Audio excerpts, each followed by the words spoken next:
that I got the idea from a speed coach, and he said it's not our job to beat the body into submission with training. So think about what we do as medical professionals, physical therapist, chiropractor, massage therapist, athletic trainer, whatever you're doing, and apply that same thought process. So how often do we think that we need to dictate what the body should be doing so we make it do things? My stance would be, we shouldn't be forcing the body to do anything. If the body is not able to do something, get in a position, get out of a position, whatever that is, that's the body speaking from a physiological standpoint saying, I cannot tolerate that. So take this for an example. So if we have somebody come in with low back pain and low back tightness, and we say, touch your toes, bend over, squat, that kind of stuff, and they say, yeah, that's really tight, that really hurts. And we say, oh, well, you should be able to get into that position without being tight, so let me massage it, and then let me put you on E-stim and heat, and then let me pop your back, and then let me put you in positions that you couldn't get into by yourself. That's us saying we're smarter than your body, so we're going to make your body do what we think it should do.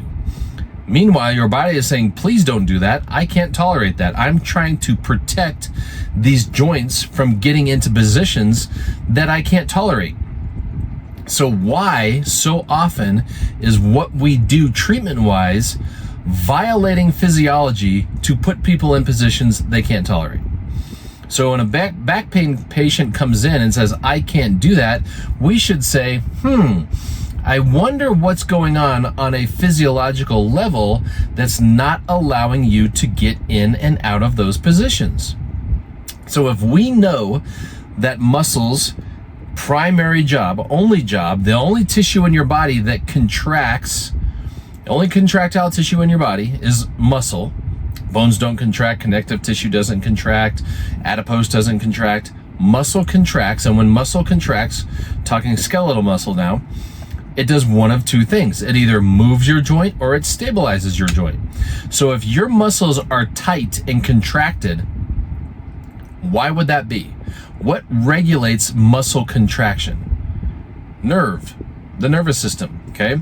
So if the nervous system is not regulating contraction and a muscle is in a short position, it's going to contract and get stuck in that position because now the nervous system is not saying contract and get longer or contract and get shorter. It's saying contract, contract, contract, and you're stuck there.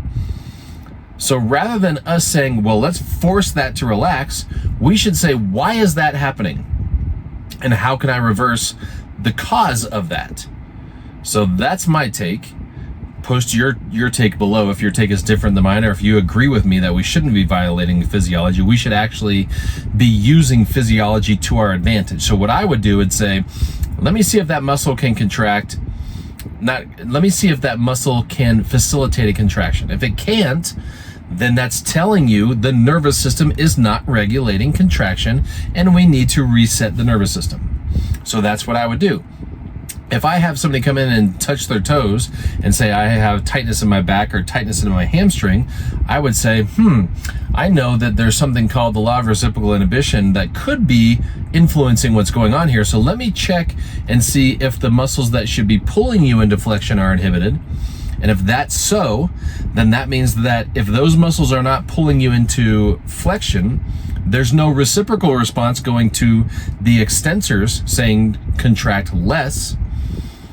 So what I need to do is get the abs or the muscles on the anterior abs, hip flexors, whatever it is, to facilitate an orbital contraction, to kick in the law of reciprocal inhibition, which will then tell the posterior muscles contract less, which will let them get longer because now the anterior muscles are getting shorter, and now we have give and take on both sides.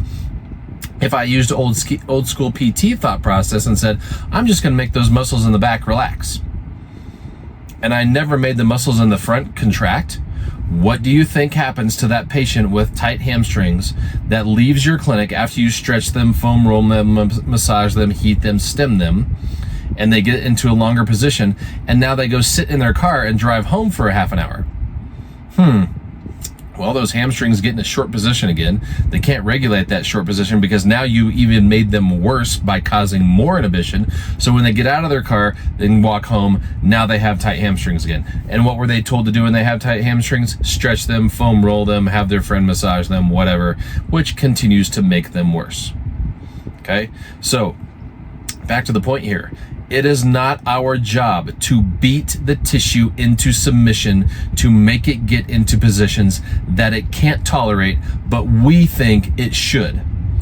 Our job is to find out why it's not getting in that position, why it's too tight, why it's too short, whatever you want to call it. Why is that happening? Reverse the root cause, and then educate patients on how to do that at home with a home exercise program that would be based on neuromuscular physiology rather than symptom modification. So let me know your thoughts below and start thinking about what things do you do in the clinic that violate physiology in order to get somebody into a position so you can say their range of motion is bigger or their pain is less or their tightness is decreased. And what's the long-term effect of you forcing them into that position that they can't tolerate on a neuromuscular level? Let me know.